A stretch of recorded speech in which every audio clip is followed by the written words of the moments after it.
Halo co-friends, jika kita menemukan soal seperti ini, kita perlu paham terlebih dahulu maksud dari soal. Kita ditanyakan nilai dari 1 min cos X sama dengan, nah di sini ada sedikit kesalahan pada opsi yang A maupun C dalam penulisannya supaya tidak ambigu.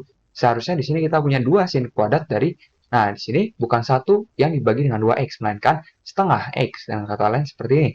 Dan juga begitu juga untuk opsi yang C, di sini untuk 1 dibagi dengan 2 sin 2X yang dimaksudkan adalah seperti ini, yakni setengah yang dikalikan dengan sin dari 2X. Jadi seharusnya penulisannya seperti ini. Nah, di sini mari kita kembali sebelumnya tentang rumus trigonometri, di mana cos dari 2AX ini akan sama dengan 1 yang dikurang dengan 2 sin kuadrat AX. Dengan kata lain, ketika kita pindah ruaskan 2 sin kuadrat AX-nya ini ke kiri dan cos 2AX-nya ini ke kanan, maka kita dapati di sini menjadi 2 sin kuadrat dari AX ini akan sama dengan 1 yang dikurang dengan cos dari 2AX. Sehingga kita punya dalam kasus ini, kita anggap saja A-nya adalah setengah. Sehingga kita punya untuk 1 min cos 2AX-nya ini lain adalah 1 minus cos X. Sama seperti yang ditanyakan di soal. Jadi kita dapati untuk 1 minus cos dari X ini akan sama dengan berarti 2 sin kuadrat dari, nah A di sini kita punya adalah setengah, berarti 2 sin kuadrat dari setengah X. Jadi sini kita mendapati bentuknya menjadi seperti ini. Berarti ini sama persis dengan opsi yang A. Nah, jadi kita mendapati jawaban yang tepat adalah opsi yang A. Nah, bagaimana dengan B, C, D, dan E? Nah, di sini sebenarnya kurang tepat, karena nanti kita dapat menemukan contoh penyangkalnya. Nah, sekarang misalkan saja di sini kita ambil untuk X-nya adalah 30 derajat.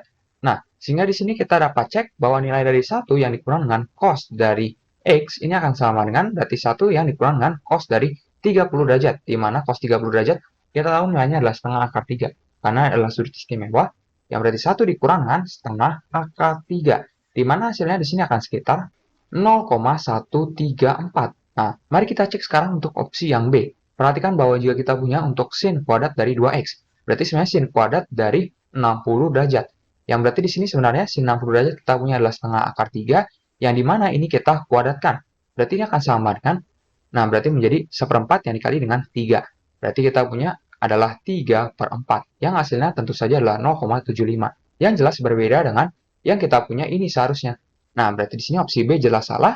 Untuk opsi yang Nah, untuk setengah dari sin 2X berarti ini adalah setengah yang kita kalikan dengan sin dari 60 derajat. Berarti ini adalah setengah yang kita kalikan dengan setengah akar 3. Yang berarti kita punya adalah 1 per 4 akar 3. Di mana hasilnya akan sekitar 0,433. Yang jelas di sini berbeda dengan 0,134. Nah, begitu juga untuk opsi yang D di sini. Perhatikan bahwa kita punya cos 2X berarti cos dari 60 derajat. Yang berarti kita punya nilainya jelas adalah setengah. Nah, berarti kita punya ini jauh berbeda dengan 0,134. Nah, untuk yang E kita punya cos kuadrat dari X, berarti cos kuadrat dari 30 derajat. Yang berarti di sini kita punya adalah setengah akar 3 yang kita kuadratkan juga. Berarti ini adalah 3 per 4, yang berarti hasilnya 0,75. Yang jelas berbeda jauh. Berarti untuk opsi B hingga E di sini jelas tidak tepat. Maka kita tahu yang tepat hanyalah opsi yang A. Sampai jumpa di soal berikutnya.